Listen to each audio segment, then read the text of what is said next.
Hello, നമസ്കാരം. എല്ലാവർക്കും ജാഷി വയനാട് സ്റ്റോറീസിലേക്ക് ഹൃദയപൂർവ്വം സ്വാഗതം. കേൾക്കൂ കേട്ടുകൊണ്ടേയിരിക്കും. ഞാൻ നിങ്ങളും നമ്മുടെ കഥകളും. കമല ഗോവിന്ദിൻ്റെ സിന്ദൂരം എന്ന നോവലിൻ്റെ 4-ാമത്തെ അധ്യായം. കഷ്ടമായിപ്പോയി. മുറിയിൽ വന്ന് കിടന്നപ്പോഴും ദേവൂട്ടി തൻ്റെ ചമ്മലും വിഷമവും പ്രകടമാക്കിക്കൊണ്ട് തുടർന്നു. ചെറുക്കൻ്റെ കല്യാണ രാത്രിയല്ലേ, ആ മുറിയിൽ എല്ലാവരും കയറി വല്ലാതെ പ്രശ്നമുണ്ടാക്കി. സുഖു അവരെ നോക്കി കുറ്റപ്പെടുത്തി. ഞാൻ വരാന്തയിലിരുന്ന് മുറുക്കുമായിരുന്നു. പെണ്ണിനെ നീ ശ്രദ്ധിക്കേണ്ടായിരുന്നു. ശ്രദ്ധിക്കേണ്ടതായിരുന്നു, ശരിയാ, ദേവൂട്ടി പറഞ്ഞു. വർഷയോടൊന്നും മിണ്ടിയും പറഞ്ഞു ഇരിക്കാൻ ആരുമില്ലായിരുന്നെന്നും വേറെ. വന്നവരൊക്കെ കാര്യം കഴിഞ്ഞതും അപ്പോഴേ പോയില്ലേ. നാളെ പോയാൽ മതിയെന്ന് പറഞ്ഞിട്ടാരും നിന്നില്ല. എല്ലാവർക്കും ഓരോ തിരക്കല്ലേ. കാർത്തു ചേച്ചി പോലും പോയി കളഞ്ഞു. അപ്പോൾ ആരുമില്ലാന്ന് വെച്ച് പെണ്ണിനെ ഒറ്റയ്ക്ക് ഇരുത്താമോ? ഊണ് കഴിഞ്ഞപ്പോൾ പാത്രം കഴുകി അടുക്കള വൃത്തിയാക്കി ഞാൻ നിന്നു. ആ കുട്ടിയാണെങ്കിൽ എൻ്റെ അടുത്തുനിന്ന് പോയതുമില്ല. കുറ്റബോധത്തോടെ ദേവൂട്ടി തുറന്നു. അതിൻ്റെ ഇടയിൽ ഈ പെണ്ണ് പണി ഒപ്പിക്കുമെന്ന് ആരാ ഓർത്തത്? അതല്ലേ പറ്റിയത്. സംഭവിക്കേണ്ടത് സംഭവിച്ചു. ഇനി അതേക്കുറിച്ച് പറഞ്ഞ് നീ വിഷമിക്കണ്ട. കിടന്നുറങ്ങാൻ നോക്ക്. സുഖ കിടന്നു. വർഷയ്ക്ക് എന്താണാവോ തോന്നിയിരിക്കുക. കിടന്നുവെങ്കിലും ദേവൂട്ടിക്ക് അത് തന്നെയാണ് ഓർമ്മ. എന്താണിപ്പോൾ ആ കുട്ടിക്ക് ഇത്ര തോന്നാൻ? സുഖ ചോദിച്ചു. അവളെ നമ്മളെ മോളെ പോലെയാണോ? വിവരവും വിദ്യാഭ്യാസമുള്ള കൂട്ടത്തിലല്ലേ? എത്ര വിവരവും വിദ്യാഭ്യാസമുള്ളവരും ശരണം കെടുത്തുന്ന സ്വഭാവമാണ് നമ്മുടെ മോൾക്ക്, ദേവൂട്ടി പറഞ്ഞു. നമുക്ക് തന്നെ അസഹ്യത തോന്നുന്ന രീതി. അപ്പോൾ പിന്നെ വന്ന പെണ്ണിൻ്റെ കാര്യം പറയാനുണ്ടോ? വന്ന പെണ്ണാണെങ്കിലും ഇനി അവൾ ഇവിടുത്തെ അല്ലടി, നമ്മളോടൊപ്പം അല്ലേ കഴിയുക. അവൾ സാക്ഷിയുമായിട്ട് പൊരുത്തപ്പെട്ടോളൂ എന്ന് സുഖു സാന്ത്വനം പോലെ പറഞ്ഞു. എൻ്റെ ദേവി, അങ്ങനെ തന്നെ ആയിരിക്കണേ. ദേവിയുടെ മനസ്സ് ഒരു നിമിഷം പ്രാർത്ഥനാ നിർഭരമായി. ഈ കുടുംബം കാത്തോളണേ. അമ്മേ, വാതുക്കൽ സാക്ഷിയുടെ വിളിച്ചു കേട്ടു. ദേവീട്ടി എണീറ്റ് ലൈറ്റിട്ടു. വാതുക്കൽ സാക്ഷിയും വിനയനും. ഇവൾക്ക് അമ്മയുടെ കൂടെ കിടന്നാൽ മതിയെന്ന് വിനയൻ പറഞ്ഞു. വാ, വന്ന് കിടന്നോ, ദേവൂട്ടി പറഞ്ഞു. സാക്ഷി കണ്ണു തിരുമ്മി അകത്തേക്ക് വന്നു. വിനയൻ തിരിച്ചുപോയി. സാക്ഷി ദേവൂട്ടി കിടക്കുന്ന കട്ടിൽമേ കയറി അവരോട് ചേർന്ന് അവരെ കെട്ടിപ്പിടിച്ച് കിടന്നു. പ്രാർത്ഥിച്ചിട്ട് കിടക്കുവേണേ, ദേവൂട്ടി പറഞ്ഞു. മുമ്പേ പ്രാർത്ഥിച്ചതാ അമ്മേ, സാക്ഷി മടിയോട് പറഞ്ഞു. അത് കൊച്ചേട്ടൻ്റെ മുറിയിൽ വെച്ചല്ലേ. ഇവിടെ കിടക്കുമ്പോൾ വീണ്ടും പ്രാർത്ഥിക്കണം. സാക്ഷി എണീറ്റിരുന്ന് 2 കൈകൾ കൂപ്പി പ്രാർത്ഥിച്ചിട്ട് വീണ്ടും കിടന്നു. ഞങ്ങളെല്ലാവർക്കും വേണ്ടി പ്രാർത്ഥിച്ചിട്ടുണ്ട് കേട്ടോ, അവൾ പറഞ്ഞു. അച്ഛന് വേണ്ടിയും അമ്മയ്ക്ക് വേണ്ടിയും വലിയേട്ടന് വേണ്ടിയും കൊച്ചേട്ടായ്ക്ക് വേണ്ടിയും പിന്നെ സാക്ഷിക്ക് വേണ്ടിയും പ്രാർത്ഥിച്ചു. മതി മിണ്ടാണ്ട് കിടന്നുറങ്ങും, സുഖ പറഞ്ഞു. അയ്യോ, പെട്ടെന്ന് സാക്ഷി ചാടി എണീറ്റു. എന്താടി? ദേവൂട്ടി എണീറ്റുപോയി. അതെ, ഞാൻ ചേച്ചിയമ്മയ്ക്ക് വേണ്ടി പ്രാർത്ഥിച്ചില്ലായിരുന്നു. അവൾ വീണ്ടും പ്രാർത്ഥനയായി. ഈ പെണ്ണിൻ്റെ ഒരു കാര്യം പേടിപ്പിച്ചു കളഞ്ഞു. ദേവൂട്ടി കിടന്നു. പ്രാർത്ഥന കഴിഞ്ഞതോടെ സാക്ഷി ചോദിച്ചു, അമ്മേ, ചേച്ചിയമ്മ എന്തി? അവൾ കിടന്നു. എവിടെ? ഞാൻ കണ്ടില്ലല്ലോ. അവൾ വലിയേട്ടയുടെ മുറി കിടന്നു. ചേച്ചിയമ്മ അവിടെ കിടത്തി, എന്നിട്ട് എന്നെ കിടത്തത്തില്ല. സാക്ഷിക്ക് വിഷമായി. നീയല്ലേ ഇനി മുതൽ ചേച്ചിയമ്മ അവിടെ കിടക്കുന്നത്, ദേവൂട്ടി പറഞ്ഞു. എന്നും? എന്നും. ഒരു ദിവസം എന്നെ കിടത്തുമല്ലേ? എന്തിനാ? നീ എൻ്റെ കൂടെ കിടന്നാൽ പോരെ. അമ്മ ചേച്ചിയമ്മ ഇവിടെ കിടത്തിക്കോ. അതല്ല മോളെ, ദേവൂട്ടി കാര്യമായി തന്നെ പറഞ്ഞു. ചേച്ചിയമ്മമാർ ചേട്ടന്മാരുടെ കൂടെ കിടക്കുന്നത്. അപ്പോൾ കൊച്ചാട്ടയുടെ കൂടെ ചേച്ചിയമ്മ കിടക്കുമോ? ഈ പെണ്ണിൻ്റെ ഓരോ ചോദ്യങ്ങൾ. സുഖു തെല്ല് ദേഷ്യപ്പെട്ടു. കിടന്നുറങ്ങടി. ഈ അച്ഛൻ ദേഷ്യപ്പെടുവോ അമ്മേ? വിഷമത്തോടെ സാക്ഷി ദേവൂട്ടിയോട് ചേർന്ന് കിടന്നു. കെട്ടിപ്പിടിച്ചു. വീണ്ടും ചോദ്യം ആവർത്തിച്ചു. ചേച്ചിയമ്മ കൊച്ചാട്ടയുടെ കൂടെ കിടക്കുമോ അമ്മേ? ഇല്ല. അതെന്നാ? സാക്ഷിക്കതൊരു ആശ്വാസമായി. എന്താണെന്ന് വെച്ചാൽ വലിയേട്ടനല്ലേ ചേച്ചിയമ്മയെ കല്യാണം കഴിച്ചുകൊണ്ടെന്ന്. അതെ, ഞാൻ കല്യാണം കണ്ടില്ല അമ്മേ. നിൻ്റെ കയ്യിലിരിപ്പുണ്ടല്ലേ, നീ കാരണം വിനയനും കണ്ടില്ലല്ലോ. ഞാൻ പറഞ്ഞതാ അമ്മേ, വലിയേട്ടയുടെ കല്യാണം കാണാൻ പോകാമെന്ന്. കൊച്ചേട്ട സമ്മതിച്ചില്ല. കാറിനകത്തുനിന്ന് തന്നെ വിടണ്ടേ? ദേവൂട്ടി പറഞ്ഞു. കല്യാണം കണ്ടില്ലെങ്കിൽ എന്നാ, നിനക്ക് നല്ലൊരു ചേച്ചിയമ്മയെ കിട്ടിയില്ലേ? അതുപോലെ നല്ല ചേച്ചിയമ്മ. സാക്ഷിക്ക് സന്തോഷമായി. പക്ഷേങ്കിലൊരു കാര്യമുണ്ട്, ദേവൂട്ടി മകളെ പറഞ്ഞ് മനസ്സിലാക്കാൻ ശ്രമിച്ചു. അവൾ നല്ല കുട്ടിയാണ്. നീ ദേഷ്യം വന്നാലുടനെ എല്ലാവരെയും വിളിക്കുന്ന പോലെ എടി പൊടിയെന്നൊന്നും വിളിക്കരുത്, കേട്ടല്ലോ? അതന്നെ അമ്മേ. അങ്ങനെ വിളിച്ചാൽ അവൾ നിന്നോട് കയറി വയ്ക്കും, അതാ. അയ്യോ, എന്നാൽ ഞാൻ വിളിക്കില്ല. കൊല്ലുമെന്നോ പോലീസിനെ പിടിപ്പിക്കുമെന്നോ ദോശയ്ക്ക് കൂട്ടുന്ന പോലത്തെ ചമ്മന്തിയാക്കുമെന്നോ ഒന്നും അവളോട് പറയരുത് കേട്ടോ. ഇല്ല, കയ്യിൽ കിട്ടുന്ന വെച്ച് അവൾക്കിട്ട് എറിയരുത്, കേട്ടല്ലോ? ഞാൻ എറിയത്തില്ല അമ്മേ. ഇനി മുതൽ വലിയേട്ടയുടെ മുറിയിലേക്ക് ഓടിക്കയറി ചെല്ലരുത്. അതന്നെ അമ്മേ. അങ്ങനെ ചെന്നാലേ അപ്പോൾ ചേച്ചിയമ്മ കെറിവിച്ചാലോ? എന്നാൽ ഞാൻ പോകുന്നില്ല. അങ്ങനെയാണ് നല്ല പിള്ളേർ. പിന്നെ ആ മുറിയിൽ ചേച്ചിയമ്മ വെച്ചേക്കുന്ന ഒന്നും ചെന്നെടുത്ത് അലങ്കോലപ്പെടുത്തരുത്. ഇല്ല അമ്മേ, ഞാനൊന്നും എടുക്കുകയില്ല. പിന്നെ ചേച്ചിയമ്മ എന്ത് പറഞ്ഞാലും ഉടനെ അനുസരിക്കണം. വിളിച്ചാൽ ഉടനെ എന്തോന്ന് വിളികെട്ട് ഓടിച്ചെല്ലണം കേട്ടോ. ആ കേട്ടമ്മേ, എന്തോന്ന് വിളികെട്ട് ഓടിച്ചെല്ലാനല്ലേ? ഞാൻ ഓടിച്ചെല്ലും. സാച്ചിക്ക് ഉറക്കം വന്നു തുടങ്ങി. ഓടിച്ചെല്ലാം, അവൾ വീണ്ടും പറഞ്ഞു. നീ എപ്പോഴും എൻ്റെ അടുത്ത് തന്നെ നിന്നോണം, എപ്പോഴും. ഇതിലൊന്നും പോകരുത്. ആ, സാച്ചി ഉറങ്ങിത്തുടങ്ങിയിരിക്കുന്നു. നിൻ്റെ മകൾക്ക് നല്ല നടപ്പിന് ജാമ്യം എടുക്കുവാണോടി ദേവൂട്ടി? സുഖുവിന് ചിരി വന്നുപോയി. എന്തെങ്കിലും അതിൻ്റെ തലയിൽ കയറിയോ? വന്ന പെങ്കൊച്ചിനെ ഇവിടെ ഉപദ്രവിക്കാതിരുന്നാൽ മതിയായിരുന്നു. ദേവൂട്ടി ദീർഘമായിട്ടൊന്ന് നിശ്വസിച്ചുകൊണ്ട് പറഞ്ഞു. അത്രയേ ഉള്ളൂ എൻ്റെയും പ്രാർത്ഥന. സുഖു തുടർന്നു. പക്ഷേങ്കിലും നിൻ്റെ ഒരു കണ്ണ് എപ്പോഴും ഇവളുടെ മേലുണ്ടായിരിക്കണം, എന്നാലേ രക്ഷപ്പെടൂ. ആ, ദേവൂട്ടി സമ്മതിച്ചു. കണ്ണടച്ച് കിടക്കുമ്പോഴും അവരുടെ പ്രാർത്ഥന അതുമാത്രമായിരുന്നു. എത്ര വൈകി ഉറങ്ങാൻ കിടന്നാലും പുലർച്ചയ്ക്ക് മുമ്പ് ഉണരുന്ന ശീലമാണ് ദേവൂട്ടിക്കുണ്ടായിരുന്നത്. പതിവ് പോലെ അവർ ഉണർന്നു. ലൈറ്റിട്ടു. സാച്ചി നല്ല ഉറക്കമാണ്. കണങ്കാലിൽ നിന്നും മേൽപോട്ട് തെല്ല് കയറി കിടന്നിരുന്ന പാവാടത്തുമ്പ് ശരിക്കും വലിച്ചിട്ടിട്ട് ലൈറ്റ് കെടുത്തി ദേവൂട്ടി അടുക്കളയിലേക്ക് നടന്നു. കല്യാണം കഴിഞ്ഞ വീടാണ്.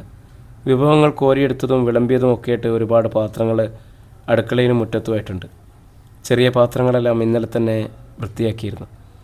ബാക്കി കൂടി മുറ്റത്തേക്ക് ഇറക്കി വെച്ച് ആദ്യം പിന്നെ കഴുകാം. അവർ അടുപ്പിൽ തീ പൊട്ടി ചായക്ക് വെള്ളം വെച്ചു. വടക്കുപുറത്തെ മതിലിങ്കലിനോടിച്ച് നീങ്ങി നിന്ന് അവർ വിളിച്ചു. രാധേ. രാധയ്ക്ക് പശുക്കറവുണ്ട്. വിളി കേട്ടാൽ മതി. 4 മണിക്ക് തന്നെ കറന്നു കഴിഞ്ഞിരിക്കുന്ന പാല് രാധ മതിലിങ്കിലെത്തിക്കും. പാല് കൈമാറുമ്പോൾ രാധ ലോഹ്യം പറഞ്ഞു. മരുമകൾ വന്നല്ലോ. ഇനി മുതൽ ദേവു ചേച്ചിക്ക് അടുക്കളയിൽ ഒറ്റയ്ക്ക് കിടന്ന് മടുക്കണ്ടല്ലോ. ഓ, ചിരിയോടെ പാലുമായിട്ട് ദേവൂട്ടി പിൻവാങ്ങി. പെട്ടെന്നത് അടുപ്പത്ത് വെച്ചു. ഉദയം വാങ്ങിച്ചതാണ് ഗ്യാസ് സ്റ്റൗ, അതുകൊണ്ട് എളുപ്പമുണ്ട് പണിക്ക്. അടുപ്പിൽ തീ പൂട്ടി കഞ്ഞിക്ക് വെള്ളം വെച്ചു. മുറ്റമടിച്ച് വന്നാണ് ചായ കൂട്ടിയത്. ചൂടൊട്ടും പോകാതെ ജഗ്ഗിലൊഴിച്ചു വെച്ചു. അമ്മയെ വിശക്കുന്നുണ്ട്. സാച്ചി ഉറക്കമുണർന്നു വന്നതാണ്. പല്ല് തേച്ചിട്ട് പാപ്പണ്ണെ ചായ തരാം. സാച്ചി ഓടിപ്പോയി. അവൾ പല്ല് തേച്ച് വന്നു. ദേവൂട്ടി അവൾക്ക് ചായ കൊടുത്തു. വിശക്കുന്ന അമ്മയെ, അവൾ വീണ്ടും പറഞ്ഞു. ഞാൻ എഴുന്നേറ്റതല്ലേ ഉള്ളൂ. പെണ്ണെ വല്ലതും ഉണ്ടാക്കട്ടെ. ദേവൂട്ടി പാട്ട തപ്പി കുറേ ബിസ്ക്കറ്റും കല്യാണം പ്രമാണിച്ച് കെട്ടിത്തൂക്കിയ പാളയങ്കോടൻ കുലയിൽ മിച്ചമുണ്ടായിരുന്നെന്നും 5-6 പഴവും ഉരിഞ്ഞു നൽകി. അത് തിന്നു കഴിയുമ്പോഴേക്കും നേരം പുലർന്നു തുടങ്ങിയിരിക്കുന്നു. അവൾ എണീറ്റ് ചെല്ലുമ്പോൾ വിനയം ഉണർന്നിരുന്നു. എന്താ ഇത്ര നേരത്തെ നീ എണീറ്റത്? വിനയൻ ചോദിച്ചു. അവൾ പല്ല് മുഴുവൻ തുറന്ന് ചിരിച്ചു കാട്ടി. ചായ എടുത്തോണ്ട് ഓടി, വിനയം പറഞ്ഞു. അവൾ തിരിച്ചോടി. ദേവൂട്ടി മുറ്റത്തിരുന്ന് പാത്രം തെക്കുകയാണ്. അമ്മേ, അവൾ ദേവൂട്ടിക്കരികിൽ വന്നു. എടി പെണ്ണെ, നീ കുറേ വെള്ളം കോരി ആ ചെരുവത്തിലോട്ടിട്ട് വെച്ച് ഞാനിതൊന്ന് കഴുകിയെടുക്കട്ടെ. ദേവൂട്ടി പറഞ്ഞു. കൊച്ചേട്ട ചായ കൊടുക്കാൻ പറഞ്ഞു. എന്നാൽ ചായ കൊടുത്തേച്ചു വാ, ആ ജഗ്ഗിലുണ്ട്. ഒരു കപ്പ് ഒഴുക്കി, കളയാണ്ട് സൂക്ഷിച്ചൊഴിക്കണം. എൻ്റെ കയ്യിൽ അപ്പടിയും കരിയും ചെളിയാ. അതാ, നീ ചായ കളയല്ലേ? ദേവൂട്ടി മുന്നറിയിപ്പ് കൊടുത്തു. ഇല്ലമ്മേ, അവൾ സമ്മതിച്ചു. അടുക്കളയിൽ കയറി ഒരു കപ്പെടുത്ത് താഴെ വെച്ച് ജഗ്ഗിലിരുന്ന ചായ എടുത്തൊഴിച്ചു. കപ്പ് നിറഞ്ഞു തുളുമ്പി. കുറേ താഴെ പോയി. ദേവൂട്ടി വഴക്ക് പറയുന്ന ഓർത്തപ്പോൾ ഒരു തുണിയെടുത്ത് താഴെ വീണത് തുടച്ചു കളഞ്ഞു. എന്നിട്ട് വിളിച്ചു പറഞ്ഞു. അമ്മേ, സാച്ചി ചായ ഒട്ടും താഴെ വീഴ്ചില്ല. സൂക്ഷിച്ച ആ കപ്പിൽ ചായ ഒഴിച്ചത്. ആ ട്രെയിൽ കൊണ്ടുപോകും, അല്ലെങ്കിൽ നീ അത് തട്ടിത്തൂക്കിക്കളയും, ദേവൂട്ടി വിളിച്ചു പറഞ്ഞു. ട്രെയിൽ ചായ വിതരണം ചെയ്യാൻ സാച്ചിക്കറിയാം. അവൾ കപ്പെടുത്ത് ട്രെയിൽ വെച്ചു. അതുമായിട്ട് വിനയൻ്റെ അടുത്തേക്കുന്നു. ഇന്നാ കൊച്ചയുടെ ചായ. അത് കേട്ടപ്പോൾ അടുത്ത മുറിയിൽ നിന്നും സുഖു വിളിച്ചു പറഞ്ഞു. എനിക്കില്ല പെണ്ണെ ചായ, ഇപ്പം തരാച്ച. അവൾ ഓടി ഒരു കപ്പ് ചായ കൂടി കൊണ്ടുവന്നു സുഖുവിന് നൽകി. ട്രേയുമായിട്ട് തിരിച്ചു നടക്കുമ്പോഴാണ് അവൾ ഓർത്തത്. വല്യാട്ടായിക്ക് ചായ എടുക്കാം. രാവിലെ മിക്കവാറും മൂവർക്കും ചായ വിതരണം സാച്ചിയാണ്. അവൾ വീണ്ടും കപ്പിൽ ചായ ഒഴിച്ചു. അപ്പോഴാണ് അവൾക്ക് ചേച്ചിയമ്മയെക്കുറിച്ച് ഓർത്തത്. വല്യേട്ടയുടെ കൂടെ ചേച്ചിയമ്മ കിടക്കുന്നുണ്ടല്ലോ. ഒരു കപ്പ് കൂടി ട്രേയിൽ വെച്ചു. ഒഴിക്കുന്നതിനിടയിൽ കുറേയൊക്കെ തട്ടിത്തൂക്കിപ്പോയി. അവളുടെ ട്രേ വീണ്ടും എടുത്ത് നടന്നു. ഉദയൻ്റെ മുറിക്ക് മുന്നിലെത്തി. സാധാരണ ആ മുറിയിൽ വാതിൽ അടച്ചിടാറില്ല. സാച്ചി ചായയുമായിട്ട് ചെന്ന് ഉദയനെ വിളിച്ചുണർത്താറുണ്ട്. ഇന്ന് വാതിൽ അടഞ്ഞു കിടക്കുന്നത് കണ്ട് അവൾക്ക് അമ്പരപ്പായി. വല്യേട്ടാ, അവൾ വിളിച്ചു. വല്യേട്ടാ, കറക് തുറന്ന് വല്യേട്ടാ, വല്യേട്ടാ. തട്ടിപ്പിടഞ്ഞെഴുന്നേറ്റത് വർഷയാണ്. അവൾ നോക്കി. ഉദയൻ ഉറക്കം തന്നെയാണ്. ഷീറ്റ് വലിച്ച് അവൻ്റെ ദേഹത്തേക്കിട്ട് പുതച്ചിട്ട് അവൾ വാതിൽ തുറന്നു. തുറന്ന ചിരിയോടെ സാച്ചി അവൾ നോക്കി. ചേച്ചിയമ്മ ഇന്നലെ വല്യേട്ടയുടെ കൂടെ കിടന്നതല്ലേ? വർഷ ചമ്മിപ്പോയി. അമ്മ പറഞ്ഞല്ലോ വല്യേട്ട ചേച്ചിയമ്മയെ കല്യാണം കഴിച്ചുകൊണ്ട് ഇനി മുതൽ വല്യേട്ടയുടെ കൂടെ ചേച്ചിയമ്മയെ കിടക്കുന്നെന്ന്. നേരാണോ? സാച്ചി ചോദിച്ചു. ആ, ചമ്മലിൽ വർഷം മൂളി. കൊച്ചാട്ടയുടെ കൂടെ കിടക്കാൻ വരത്തില്ലല്ലോ? പിന്നെ ചിലപ്പോഴൊക്കെ ഞാനും കൂടെ വന്ന് കിടന്നാൽ ചേച്ചിയമ്മ കെറുവിക്കോ? സാച്ചി ആകാംക്ഷയോട് ചോദിച്ചു. ഇല്ലെന്ന് വർഷ തലയാട്ടി. വെറുതെ. സാച്ചിക്ക് സന്തോഷമായി. അമ്മ പറയാ, ഞാൻ ഈ മുറിയിൽ ഇനി കയറിയ ചേച്ചിയമ്മ കരുവിക്കും, അതുകൊണ്ട് ഇനി കയറണ്ടാന്ന്. അമ്മയ്ക്ക് എന്നെ അറിയത്തില്ലെന്നേ, അവൾ ഉറക്കെ ചിരിച്ചുകൊണ്ട് തുറന്നു. ചേച്ചിയമ്മയ്ക്ക് എല്ലാം അറിയാം. നല്ല ചേച്ചിയമ്മയാ. ഞാൻ ചായ കൊണ്ടുവന്നതാ. എന്നാ ചേച്ചിയമ്മ കുടിച്ചോ. ഒട്ടും താഴെ കളയാതെ കുടിക്കണേ. ഞാൻ വന്ന് എടുത്തോളായിരുന്നല്ലോ ചായ. വർഷ വൈകൃപ്യം മറിച്ചു പറഞ്ഞു.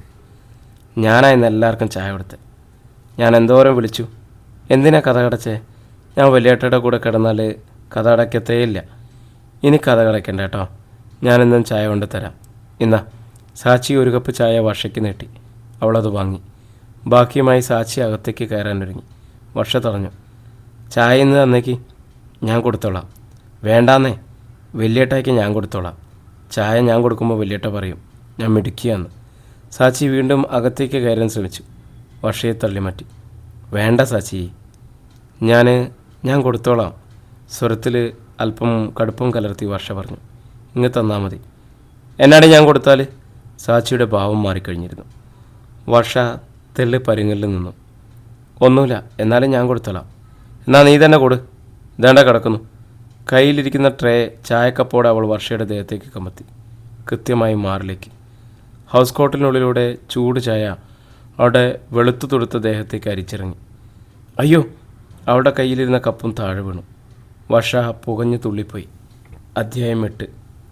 വർഷയും സാച്ചിയും തമ്മിലുള്ള സംഭാഷണം കേട്ടിട്ടുണ്ടെന്ന് ഉദയൻ വാതുക്കലേക്ക് വരികയായിരുന്നു. അപ്പോഴാണ് സംഭവം. വർഷയുടെ കരച്ചിലും തുള്ളലും കണ്ടതോടെ ഉദയൻ പാഞ്ഞു വന്ന് സാച്ചിയുടെ ചെവിക്ക് പിടിച്ച് നുള്ളി ശക്തമായി അവിടെ പിടിച്ചൊളിച്ച്. എന്താണ് നീ കാട്ടിയത്? ചൂട് ചായയാണോ ദേഹത്തൊഴിക്കുന്നത്? അസത്തെ. ചെവിക്ക് പിടിക്ക് മാത്രമല്ല, ഉയരത്തുമ്മേൽ ആഞ്ഞ് ഒരടിയും കൊടുത്തു ഉദയൻ. സാച്ചി അലറിക്കരഞ്ഞു. ഉദയൻ വർഷയുടെ ഹൗസ് കോട്ടിന്മേൽ പിടിച്ചു നോക്കി. മാറത്ത് കൈത്തലം വെച്ച് നോക്കി. പിന്നെ തുണിയിൽ നിന്നും ചായവെള്ളം പിഴിഞ്ഞു കളയാൻ ശ്രമിച്ചു.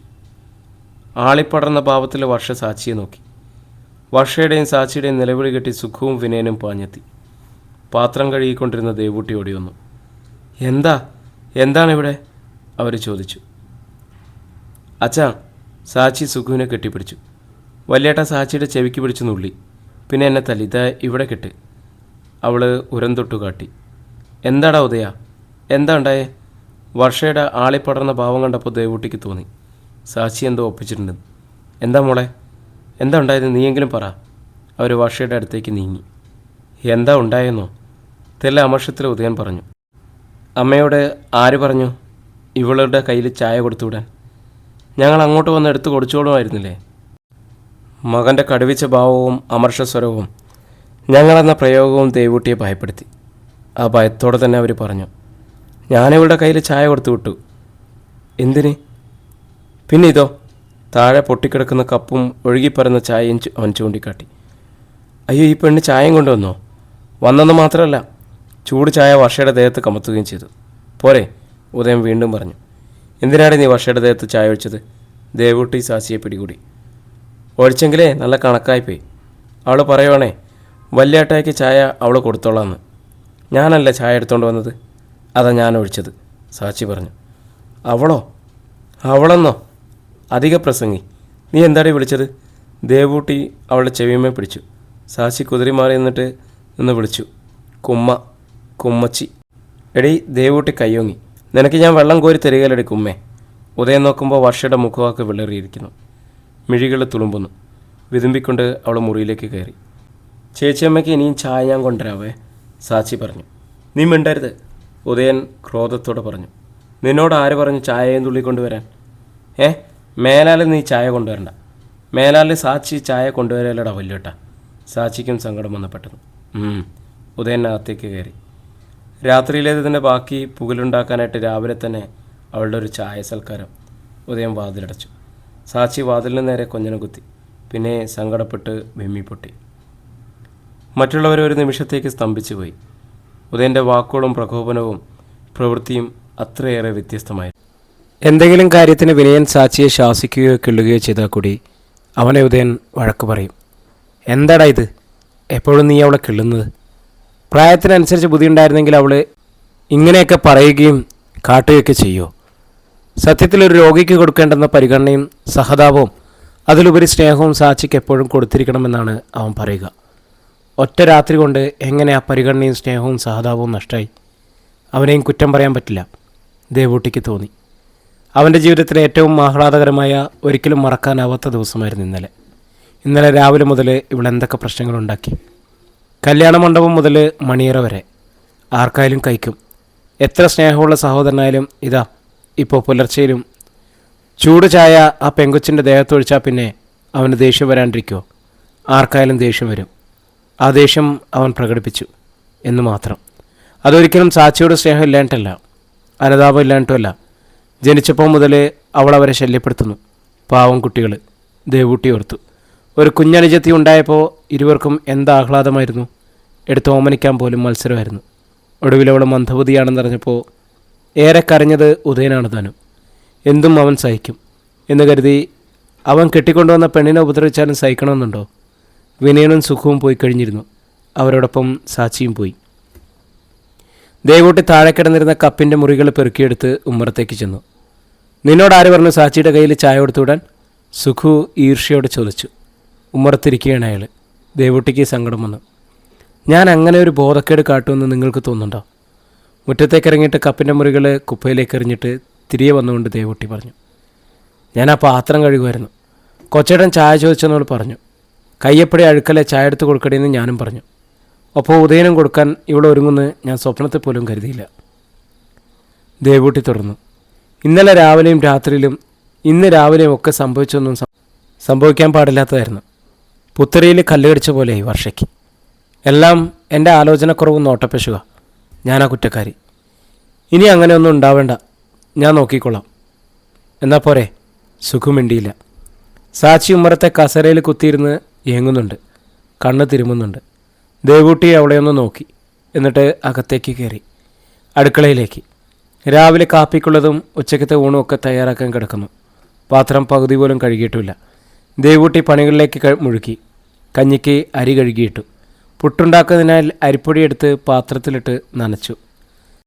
കുറേ ഏത്തപ്പഴം ഇരുന്നത് അപ്പച്ചമ്പിൽ അടുപ്പത്ത് വെച്ചു. ഏത്തപ്പഴം പുഴുങ്ങി വാങ്ങി പുട്ടും ഉണ്ടാക്കിയപ്പോൾ സാച്ചി അടുക്കളയിൽ വന്നു. നല്ല പുട്ടിൻ്റെ മണം. അവൾ മൂക്ക് വിടർത്തി. ഞാൻ തിന്നട്ടോ അമ്മേ? കുറേ പുട്ടും ഒരു പഴവും പ്ലേറ്റിൽ ദേവൂട്ടി അവൾക്ക് നൽകി. തിന്നേച്ചിനി അടുത്ത മാറണ എന്താണെന്ന് തെരഞ്ഞോണം കേട്ടോ. സാച്ചി അത് ശ്രദ്ധിച്ചതേയില്ല. പുട്ടിനുള്ളിലേക്ക് പുഴുങ്ങിയ പഴം പൊളിച്ചിട്ട് കുഴയ്ക്കാൻ ആരംഭിച്ചു കഴിഞ്ഞിരിക്കുന്നു അവൾ. രണ്ടും ചൂടും. അയ്യോ എൻ്റെ കൈ പൊള്ളി. അവൾ ചിണുങ്ങി. പതുക്കം മതിയടി, തിന്നിട്ട് നീ ഇപ്പോൾ എവിടെ പോണ്? ഞാനെങ്ങും പോകത്തില്ല, അവൾ പറഞ്ഞു. അപ്പോഴേക്ക് കുളി കഴിഞ്ഞ് മറ്റൊരു ഹൗസ് കോട്ട് അണിഞ്ഞ് വർഷ അടുക്കളയിലെത്തി. പൊള്ളിയ മോളെ? ദേവൂട്ടി വർഷയുടെ മാറിലേക്ക് നോക്കി. ഇല്ല, പുകച്ചിലുണ്ട്, മരുന്ന് പുരട്ടി. വർഷ പറഞ്ഞു. ചേച്ചിയമ്മ വാ, നല്ല പുട്ടുമഴും. ഇതാ എൻ്റെ അടുത്തിരുന്നോ, നമുക്കൊന്നിച്ച് തിന്നാം.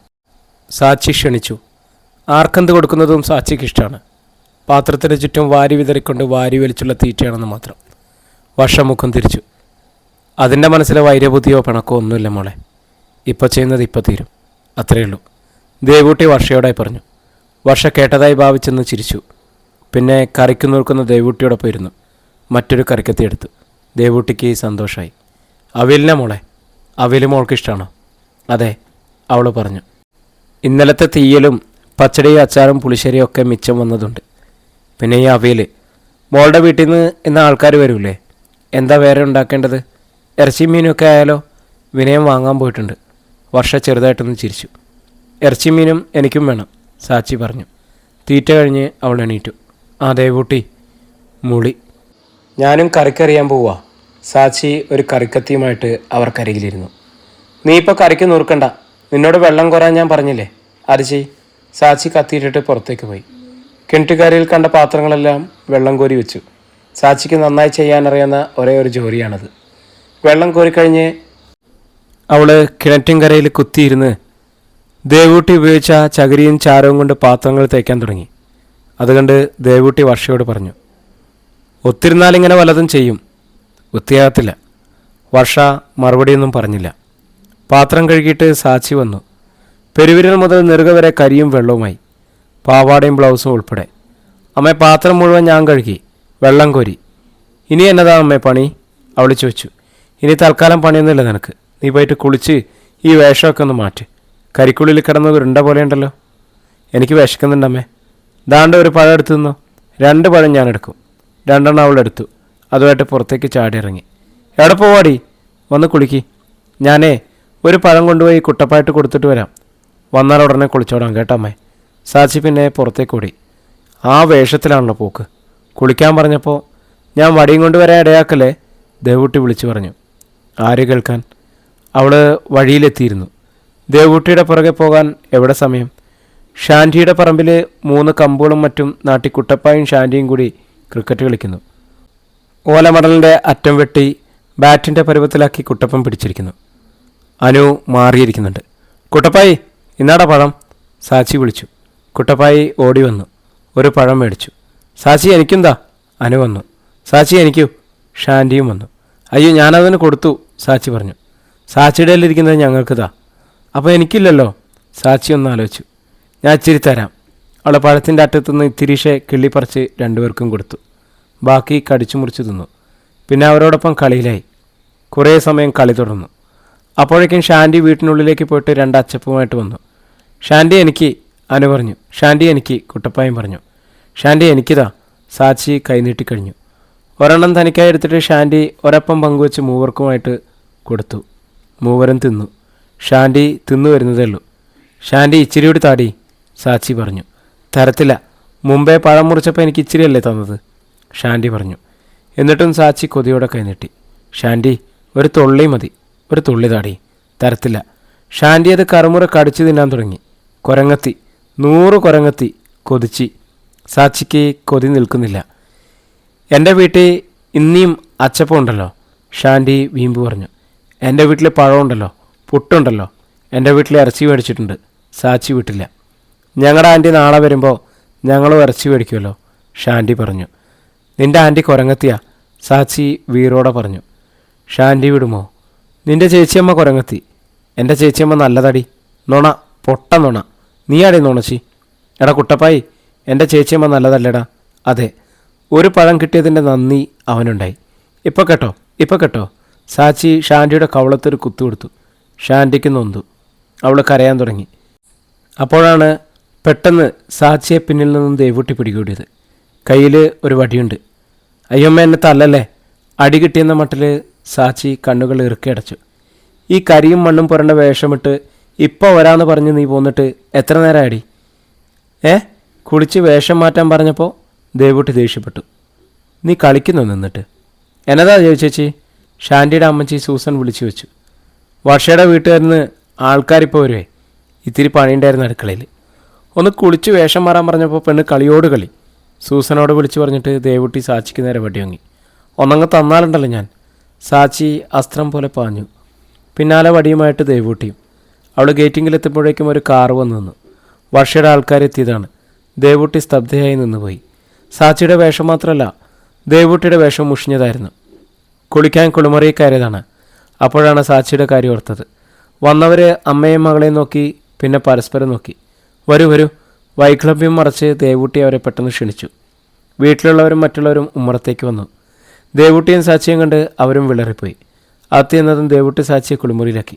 പെട്ടെന്ന് കുളിച്ചു പാടി. സാച്ചി കുളിച്ചു. പക്ഷേ മാറ്റി ധരിക്കാനുള്ള വസ്ത്രങ്ങൾ അവൾ എടുത്തിരുന്നില്ല.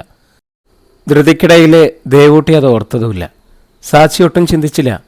ഊരിയിട്ട കരിയും ചെളിയും പുരണ്ടതും തന്നെ വീണ്ടും എടുത്തു ധരിച്ചു.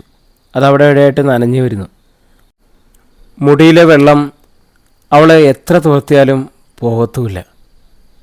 മുടിയിൽ നിന്നും വീണ്ടും വെള്ളം ഇറ്റിറ്റു വീണുകൊണ്ടിരിക്കുന്നു. സാച്ചി നോക്കുമ്പോൾ ഊണുമുറിയിലെ സൽക്കാരങ്ങളുടെ തകർപ്പൻ ചിരിയും. അവർക്ക് മുൻപിൽ അപ്പവും ഇറച്ചിക്കറിയും മറ്റും. അവൾ അവർക്കിടയിലേക്ക് നുഴഞ്ഞു കയറി. അയ്യോ, ഇറച്ചിക്കറി അപ്പവും. അവൾ ആവേശഭരിതയായി. എനിക്ക് ഇറച്ചി വലിയ ഇഷ്ടമാണ് അമ്മ, എനിക്കിവിടുത്താ. വിളമ്പിയ ഒരു പ്ലേറ്റ് വലിച്ചു നീക്കി വച്ചതും കുറേ ഇറച്ചി അവൾ വാരി വായിലിട്ട് ചവയ്ക്കാൻ തുടങ്ങി. അവളുടെ ആവേശം, ആർത്തി, തീറ്റ. വന്നവർ സ്തബ്ധരായി ഇരുന്നു പോയി. അതേ 9 വിരുന്നുകാരായിട്ട് വന്നത് വർഷയുടെ ചിറ്റപ്പന്മാരും 2 അമ്മാവന്മാരും അവരുടെ ഭാര്യമാരും വർഷയുടെ കൂട്ടുകാരികളായ 2 അയൽക്കാരി യുവതികളുമുണ്ട്. അവരുടെ എല്ലാം മുഖങ്ങൾ ചുളിഞ്ഞ് പരസ്പരം നോക്കി.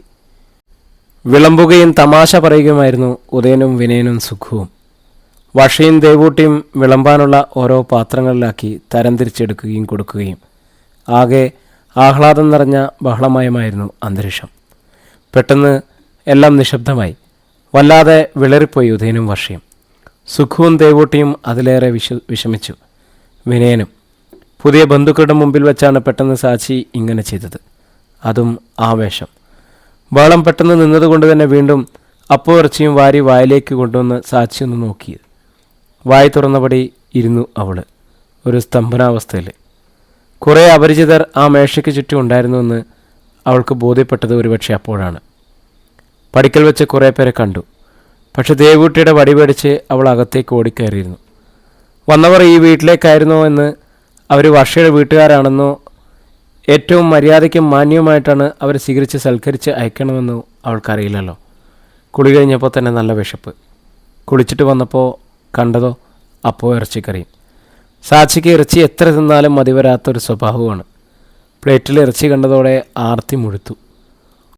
വലിച്ചു വെച്ച് തിന്നു, അത്രയുള്ളൂ. പക്ഷേ അവൾക്ക് മനസ്സിലായി, തനിക്കരികിലിരിക്കുന്ന സ്ത്രീ കഴിച്ചുകൊണ്ടിരിക്കുന്ന പാത്രമാണ് താൻ വലിച്ചു നീക്കി വെച്ച് കഴിക്കാൻ ആരംഭിച്ചതെന്ന്. അവൾ മെല്ലെ എണീറ്റു. ഒരു ചമ്മൽ അവൾക്കുണ്ടായി. കയ്യിലിരുന്ന ആ പ്ലേറ്റിലേക്ക് തന്നെ തിരിച്ചിട്ടു. അവൾ പ്ലേറ്റ് ആ സ്ത്രീയുടെ മുമ്പിലേക്ക് നീക്കി വെച്ചിട്ട് പറഞ്ഞു, ഇന്നാ ചേച്ചി തന്നെ തിന്നോ, ഞാൻ വേറെ തിന്നോളാം, എനിക്ക് അമ്മ തരും. ആ സ്ത്രീ വർഷയുടെ അമ്മാവിയാണ്. അവൾ മുഖമൊന്ന് ചുളിച്ച് പിന്നേക്കും വലിഞ്ഞുപോയി. സാച്ചി കൈവിരൽ നക്കിക്കൊണ്ട് പതിയെ അടുക്കളയിലേക്ക് കയറി. ഒരു പ്ലേറ്റ് എടുത്തു. രംഗം കണ്ട് ആകെ സ്തംഭിച്ചു നിൽക്കുകയാണ് ദേവൂട്ടി അടുക്കളയിൽ. വർഷയുടെയും ഉദയൻ്റെയും മുൻപിൽ തൻ്റെ മുഖം കാട്ടാൻ പോലും മടിച്ച്. സാച്ചി കാട്ടിക്കൂട്ടുന്നതിനൊക്കെ ഉത്തരവാദിത്തം അവളെ പെറ്റുപോയ ദേവൂട്ടിക്കാണല്ലോ. സുഖവും വിനയനും പോലും കുറ്റപ്പെടുത്തലോടെ നോക്കിയത് ദേവൂട്ടിയാണ്. അടുക്കളയിലേക്ക് വന്ന സാച്ചിയോട് എന്തോ പറയുകയെന്ന്, എന്ത് ചെയ്താലാണ് മതിയാവുക എന്ന് ദേവൂട്ടിക്ക് നിശ്ചയില്ലായിരുന്നു. ഒടുവിൽ സർവ്വദേഷ്യം അടക്കി പല്ല് കടിച്ചു പിടിച്ചൊരു ശബ്ദം വരാതെ ദേവൂട്ടി ചോദിച്ചു, കുളിച്ചിട്ട് ഇന്ന് ആറിയ തുണി തന്നെ എന്തിനാടി എടുത്തെടുത്തത്? വേറെ പാവാട എടുക്കാതെ അമ്മയല്ലേ എന്നെ കുളിക്കാൻ വിട്ടത്? ഞാൻ വിളിച്ചായിരുന്നു, അമ്മ കൊണ്ടെത്തന്നോ? അപ്പോൾ പിന്നെ ഞാൻ എന്നതാ എടുക്കുന്നേ? ഇതങ്ങ് എടുത്തു, സാച്ചി പറഞ്ഞു. എന്നിട്ട് ചോദിക്കുകയും ചെയ്തു, ഇച്ചിരി കരിപറ്റി, എന്നാലും നല്ലതാമ്മേ, എനിക്ക് കൊച്ചേട്ട ഓണത്തിന് മേടിച്ചു തന്നതാ, അവൾ പറഞ്ഞു. വാടിയുടെ. ദേവൂട്ടി ബലമായിട്ട് അവളെ പിടിച്ചു വലിച്ചു കൊണ്ടുപോയി. അയ്യോ അമ്മേ, അപ്പം ഇറച്ചിയും തിന്നിട്ട് മതിയമ്മേ, അവൾ പറഞ്ഞു. നിൻ്റെ ഒരു അപ്പം ഇറച്ചിയും, വാടി. ദേവൂട്ടി അവളെ പിടിച്ചു വലിച്ച് ഉന്തിത്തള്ളി മുറിയിലെത്തിച്ചു. ഒരു നല്ല ചുരിദാർ എടുത്ത് നൽകി. അത് പറിച്ചു കളഞ്ഞിട്ട് ഇതൊടുക്ക്, സാച്ചി അനുസരിച്ചു. ചന്ദന കളറുള്ള ചുരിദാർ. സാച്ചിയുടെ നിറവും അത് തന്നെയാണ്. നല്ല ഇണക്കമാണ് ആ ചുരിദാർ അവൾക്ക്. ഒരു ഉണങ്ങിയ തോർത്തുകൊണ്ട് ദേവൂട്ടി അവളുടെ തലയിൽ നന്നായി തോർത്തിക്കൊടുത്തു. വർഷ സഹായത്തിനെത്തിയെങ്കിലും മിക്കവാറും പണിയൊക്കെ ദേവൂട്ടി തന്നെ ചെയ്യേണ്ടതായിട്ട് വന്നിരുന്നു. വർഷയ്ക്ക് ജോലി ചെയ്യാനുള്ള ഒരു മരുങ്ങ് കിട്ടിയിട്ടുണ്ടാവില്ല. വിരുന്നുകാർ 8-10 പേരുണ്ടാവുമെന്ന് പറഞ്ഞു. അതുകൊണ്ട് ദേവൂട്ടി വല്ലാത്ത പണിത്തിരക്കിലായിപ്പോയി. അതുകൊണ്ടാണ് ഇങ്ങനെ സംഭവിച്ചത്. പക്ഷേ പണിത്തിരക്കായിട്ടല്ല, നോട്ടപ്പശക്കായിട്ട് എല്ലാവർക്കും തോന്നും. മകളും താനും കുളിച്ചില്ലെങ്കിലും വർഷ കുളിച്ച് ഭംഗിയെ അണിഞ്ഞൊരുങ്ങിയിരുന്നു. അത് മതി. വന്ന പെണ്ണ് പിറ്റേന്ന് തന്നെ അടുക്കളയിൽ കിടന്ന് വലിയുകയാണല്ലോ എന്ന് ആരും പറയില്ലല്ലോ. 2-3 പേര് കാപ്പിയും പലഹാരങ്ങളും അതുപടി വച്ചിട്ട് പോയി. വിശപ്പില്ലെന്ന് കാരണം പറഞ്ഞു. ബാക്കി ചിലർ കഴിച്ചു എന്ന് വരുത്തി. സാച്ചിയുടെ വേഷവും ആർത്തി പിടിച്ച തീറ്റയും അവരിൽ അറുപ്പോ മടപ്പോ എന്തൊക്കെയോ ഉണ്ടാക്കിയിട്ടുണ്ട്. അവരെ കുറ്റം പറയാനാവില്ല. കാപ്പി കഴിച്ച് അധികം വൈകാതെ തന്നെ ലോഹ്യം പറഞ്ഞ് പോകാനാണ് അവർ തുനിഞ്ഞത്. ദേവൂട്ടിക്ക് വെപ്രാളമായി. അവർ ഉദയനെ കൈകാട്ടി വിളിച്ചു. മോനെ, എത്ര കഷ്ടപ്പെട്ട സദ്യ ഒരുക്കിയത്. അവരിത് കഴിക്കാതെ പോയാൽ എന്തു ചെയ്യടാ? ഉദയൻ പരുങ്ങലിലായി. അവർക്ക് ധൃതിയുണ്ട്, വർഷ പറഞ്ഞു. അവളുടെ മുഖത്ത് തെളിച്ചുണ്ടായിരുന്നില്ല. മോളെ, അങ്ങനെ പറയരുത്. അവരുടെ ധൃതിയുടെ കാരണം എനിക്കറിയാം. അവൾക്ക് ബോധമില്ലാത്തതല്ലേ. ധൃതിക്കടയിൽ എനിക്ക് നോക്കാനും പറ്റിയില്ല. ഇനി അവൾ ശല്യപ്പെടുത്താണ്ട് അതിന് വല്ലതും നേരത്തെ വിളമ്പിക്കൊടുത്തിട്ട് ഞാനിതിനെയും കൊണ്ട് ഊണ് സമയത്ത് മാറി നിന്നോളാം. എന്നാൽ പോരെ? വർഷ ഉദയനെ നോക്കി. ഉദയൻ വർഷയെയും. ഇരുവരും ഉമ്മറത്തേക്ക് നടന്നു. ഉച്ച കഴിഞ്ഞ് പോകാൻ വന്നവരിപ്പോഴേ പോയാൽ അമ്മയ്ക്കത് വിഷമാവും, ഉദയൻ പറഞ്ഞു. അല്ലെങ്കിലും ഇത്ര ധൃതിയിൽ അവർ പോകാൻ ഒരുങ്ങുന്നത് എന്തിനാ? സാച്ചി കുളിച്ചിട്ട് ഇട്ടിരുന്ന കരിപുരണ്ട ഡ്രസ്സിനെ തന്നെ ഇട്ടു. അതിലപ്പുറം മറക്കാനും വെറുക്കാനും അവളിൽ എന്തോ ആ വർഷയുള്ളത്? അവൻ ചോദിച്ചു പോയി. വർഷ അവൻ്റെ മുഖത്തേക്ക് നോക്കിയതേയില്ല. ഏതായാലും വിരുന്നുകാർ പോയില്ലേ. ആണുങ്ങൾ ഉമ്മറത്ത് വിനയൻ്റെയും സുഖുവിൻ്റെയും അടുത്തുകൂടി. സ്ത്രീകൾ വർഷയുടെ ഒപ്പം മുറിയിലേക്ക് നടന്നു. സാച്ചിയും ഒപ്പം കൂടി. ദേ കണ്ടോ, ഞാൻ ആ കരിവെള്ള പാവാടയും ബ്ലൗസ് ഊരിക്കളഞ്ഞു, അവൾ അവരോട് പറഞ്ഞു. ഇപ്പം ഞാൻ ചുരിദാറൊക്കെ ഇട്ടിട്ടുണ്ട്. നല്ല മിടുക്കിയായിട്ടുണ്ട് കണ്ടോ. ആ കണ്ടു ഉഗ്രനായിട്ടുണ്ട്, ഒരമ്മാവി പറഞ്ഞു. നല്ല വേഷം. ഇതെനിക്ക് വല്ലേട്ടം മേടിച്ചു തന്നതാ, സാച്ചി അഭിമാനത്തോടെ പറഞ്ഞു. മുറിയിലെത്തി അതിനുള്ളിൽ അറേഞ്ച്മെൻറ്റുകൾ കണ്ടതും ചിറ്റമ്മ പറഞ്ഞു, വർഷയുടെ മുറി നല്ല ജോറായിരിക്കുന്നല്ലോ. ഇത് ചേച്ചിയമ്മയുടെ മുറിയല്ല, സാച്ചി പറഞ്ഞു. എൻ്റെ വലിയേട്ടയുടെയാ. ചിറ്റമ്മ സാച്ചി നോക്കി. അയ്യോടാ, അപ്പോൾ ചേച്ചിയമ്മയ്ക്ക് മുറിയില്ലേ? അവളെ കളിപ്പിക്കാനായിട്ട് ചോദിച്ചു. ഇല്ലെന്നേ, ചേച്ചിയമ്മ വലിയേട്ടയുടെ കൂടെ ഇന്നലെ കിടന്നേ. എന്നെ കിടത്താണ്ട് എണീപ്പിച്ച് വിട്ടേച്ചേ. അവൾ തുറന്നടിച്ചു. ഞാനാ രാവിലെ ചായ കൊടുത്തേ. അവരെ കഥകടച്ചിട്ട് കിടക്കുക. ഞാൻ വിളിച്ചപ്പോൾ ചേച്ചിയമ്മ വാതിൽ തുറന്നപ്പോൾ ചായ ഞാൻ ചേച്ചിയമ്മയുടെ മേത്തോട്ട് വെച്ചു. ചേച്ചിയമ്മയ്ക്ക് പൊള്ളി. പറഞ്ഞിട്ടവൾ ഉറക്കെ ചിരിച്ചു. എല്ലാവരും പരസ്പരം നോക്കി. വർഷ വിളറി. സാച്ചി അമ്മയുടെ അടുത്തേക്ക് ചെല്ലി, അവൾ പറഞ്ഞു. എന്തിനാ ചേച്ചിയമ്മേ? അമ്മ വിളിക്കുന്നുണ്ട്. എന്നാൽ ഞാൻ പോയി വെച്ചും വരാം. സാച്ചി ഇറങ്ങിയോടി. എല്ലാം കുളവാക്കാൻ ഇതൊരെണ്ണം മതിയല്ലോ വർഷേ. എല്ലാവരും കൂടി ചിരിച്ചു. വർഷയ്ക്ക് അത് കുത്തുവാക്കായിട്ട് തോന്നി. ദേവൂട്ടി സാച്ചിക്ക് നേരത്തെ ഊണ് കൊടുത്തു. എന്നിട്ട് അവളെയും കൂട്ടി രാധയുടെ വീട്ടിലേക്ക് പോയി. രാധയും ഭർത്താവും ചന്ദ്രനും മാത്രമാണ് വീട്ടിൽ. അവർക്ക് കുട്ടികളില്ല. പശുക്കറവ മാത്രമാണ് ആദായം. ചന്ദ്രൻ കാലിത്തീറ്റ മേടിക്കാൻ പോയിരുന്നു. ഈയിടെയാണൊരു പശു പ്രസവിച്ചത്, ഒരു കുഞ്ഞു കാളക്കിടാവ്. സച്ചിക്കതിനെ ഏറെ പ്രിയമായി. അമ്പട കുട്ട, നില്ലട അവിടെ. അവളതിൻ്റെ പുറകെ ഓട്ടമായി. വിരുന്നുകാർ പോയോ? രാധ ചോദിച്ചു. ഊണ് കഴിക്കാൻ തുടങ്ങുന്നു. അതിൻ്റെ ഇടയിൽ ഈ പെണ്ണ് വിരകും. അതാ ഞാൻ ഇതിനെയും കൊണ്ടിങ്ങ് പോകുന്നത്, ദേവൂട്ടി പറഞ്ഞു. വല്ലവിധനെയും സാച്ചി കുഞ്ഞു കിടാവിനെ കൂച്ചുപൊട്ടി തോളത്ത് വെച്ചു. പിന്നെ ചാടിത്തുള്ളി. അയ്യപ്പൻ തിന്തകത്വവും സാമി തിന്തകത്വവും. എടി പെണ്ണെ, ക്ലാവിനെ താഴെ നിർത്താൻ, സാച്ചി ശാസിച്ചു. അതിനെ താഴെ ഇടാണ്ട്. സാച്ചി അതിനെ താഴെ വെച്ചു. എന്നിട്ട് അകത്തേക്ക് ഓടിക്കയറി. ഒരു പൂച്ചക്കുഞ്ഞുമായിട്ട് വന്ന് ഉമ്മറത്തിരുന്നു. എൻ്റെ കുട്ട, എൻ്റെ ചക്കരെ, പാല് വേണോടാ? അതിനെ കൊഞ്ചിക്കുകയായി. ഏറെ സമയം കഴിഞ്ഞാണ് സാച്ചിയും ദേവൂട്ടിയും തിരിച്ചു വന്നത്. വീട്ടുകാർ ഉദയൻ്റെ മുറിയിലാണ്. വർഷയും അവരോടൊപ്പം ഉണ്ട്. ദേവൂട്ടിക്ക് മനസ്സിലായി, താൻ തിരിച്ചു വന്നില്ലെങ്കിലും എല്ലാവരും ആഹാരം കഴിച്ചിരിക്കുന്നു.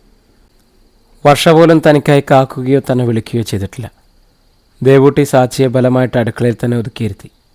ഇനിയും അവൾ വിരുന്നുകാർക്ക് മുൻപിൽ ചെന്ന് പെടണ്ട. ചെന്ന് പെട്ടുപോയാൽ വർഷയുടെ നീരസം മാത്രമല്ല പ്രശ്നം, വായിൽ വരുന്ന പൊട്ടത്തരമൊക്കെ ഇവിടെ വിളിച്ചു പറയും. അതൊഴിവാക്കുന്നതാണ് നല്ലത്. 4 മണിക്ക് മുൻപേ വിരുന്നുകാർ പോയി. അവർ പോയി കഴിഞ്ഞ് ദേവൂട്ടി സാച്ചിയെ സ്വതന്ത്രമാക്കിയുള്ളൂ. പിറ്റേന്ന് ഉദയനെയും വർഷനെയും മുഞ്ഞനാട്ടേക്ക് പോകാനൊരുങ്ങിയാണ്. നല്ല വിരുന്നിന്. രാവിലെ കുളി കഴിഞ്ഞ് ഒരു നല്ല പാവാടയും ബ്ലൗസും ഒക്കെ ധരിച്ച് സാച്ചി ചെല്ലുമ്പോൾ മുറിയുടെ ഡ്രസ്സിംഗ് ടേബിളിന് മുൻപിലിരിക്കുന്ന വർഷ മേക്കപ്പ് ചെയ്യുകയാണ്. ഒരു ചെറിയ പ്ലാസ്റ്റിക് പെട്ടിക്കുള്ളിൽ എല്ലാവിധ മേക്കപ്പ് സാധനങ്ങളുണ്ട്. Lipstick, eyeliner, face cream, powder, പൊട്ട് എല്ലാം വില കൂടിയവ. വാതിക്കൽ സാച്ചി അതെല്ലാം ശ്രദ്ധിച്ച് തെല്ലിട നിന്നു. പിന്നെ അകത്തേക്ക് ചെന്നു. ചേച്ചിയമ്മേ, എൻ്റെ മുഖത്തോടെ ഇതൊക്കെ ഒന്ന് ഇട്ടുതന്നേ. ചേച്ചിയമ്മയുടെ മുഖത്തിട്ടതുപോലെ അവൾ പറഞ്ഞു. വേണ്ട. വർഷ പെട്ടെന്ന് പെട്ടിയടിച്ചു. ഡ്രോ വലിച്ച് പെട്ടി അതിനുള്ളിലേക്ക് വെച്ചു. പോയി മുറ്റത്തെങ്ങാനും നിൽക്ക്. സാച്ചിയുടെ മുഖം വാടി. ചേച്ചിയമ്മേ, എനിക്ക് ഇച്ചരെ പൊട്ടുതാ, ഒരു തൊള്ളി മതി. എനിക്ക് സുന്ദരിയാകാനാ ചേച്ചിയമ്മേ. സാച്ചി യാചനയോടെ അടുത്തേക്ക് ചെന്നു. വർഷ മുഖം തിരിച്ചിരുന്നതേ ഉള്ളൂ. ചേച്ചിയമ്മ, എൻ്റെ നഖത്തിൽ ഇച്ചിരി ക്യൂട്ടസ് ഇട്ട് തരാവോ? ഒരു ശകലം മതി ചേച്ചിയമ്മേ, ശകലം. ഇതൊരു ശല്യമായാലോ? വർഷയ്ക്ക് അസഹ്യത തോന്നി. സാച്ചിക്ക് വിഷമമായി. വിഷമം ദേഷ്യമായി. കൂച്ചിയമ്മ കുരങ്ങി. വർഷയുടെ തലക്കെട്ട് ചൂണ്ടുവിരൽ കൊണ്ട് അവളൊരു കുത്തു കൊടുത്തു. എന്നിട്ട് ഒറ്റ ഓട്ടത്തിന് മുറ്റത്തെത്തി. കല്യാണപ്പന്തലിടാനുള്ള സൗകര്യത്തിനായി തൊടിയിലേക്ക് മാറ്റി വെച്ചിരുന്ന പൂച്ചട്ടികൾ ഒന്നൊന്നായി പെറുക്കി പഴയ സ്ഥലത്ത് വെക്കുകയാണ് സുഖു. അച്ഛാ, ഞാനും പൂച്ചട്ടി എടുത്തു വയ്ക്കാം. അവൾ ചെന്ന് ഒന്നുമേ പിടിച്ചു. പൊട്ടിക്കാതെ സൂക്ഷിച്ച്, പതുക്കെ മതി. താഴെയിടല്ലേ നീ? സുഖു ആശങ്കയോടെ പറഞ്ഞു. ഞാൻ പൊട്ടിക്കത്തില്ല അച്ഛാ. മണ്ണും ചെടിയും ഉൾപ്പെടെ നല്ല ഭാരം മുക്കിയും മൂളിയും പാടുപെട്ട് സാച്ചി 2 ഒരുവിധം എടുത്തു വെച്ചു. അതോടെ മടുത്തു, മതിയാക്കി. ഉരുള ഉരുട്ടി വിഴുങ്ങുന്നത് പോലെയാണെന്ന് കരുതിയോ നീ? സുഖു അവളെ കളിയാക്കി ചിരിച്ചു. പോച്ച. സാച്ചിക്ക് നാണം വന്നു. വിടർന്നു നിന്ന ഒരു റോസാപ്പൂവ് അവൾ പൊട്ടിച്ചെടുത്തു. അതുകൊണ്ട് സുഖു കയർത്തി. എന്തിനാ പെണ്ണെ നീ ആ പൂവ് പറിച്ചത്? എൻ്റെ തല വെക്കാനാ. തലയിൽ പൂവും ചൂടിയിട്ടിപ്പോൾ നീ ഇപ്പോൾ എങ്ങോട്ട് പോണു? എങ്ങും പോകണില്ല അച്ഛാ. പ്രിയരെ, നമ്മുടെ കഥ ഇവിടെ തുടരുകയാണ് കേട്ടോ. ഇതിൻ്റെ അടുത്ത അധ്യായമായിട്ട് നാളെ നമുക്ക് വീണ്ടും കാണാം. ഒത്തിരി സ്നേഹത്തോടെ നിങ്ങളുടെ സ്വന്തം ജാഷി വയനാട്. കേൾക്കൂ കേട്ടുകൊണ്ടേയിരിക്കും. ഞാനും നിങ്ങളും നമ്മുടെ കഥകളും.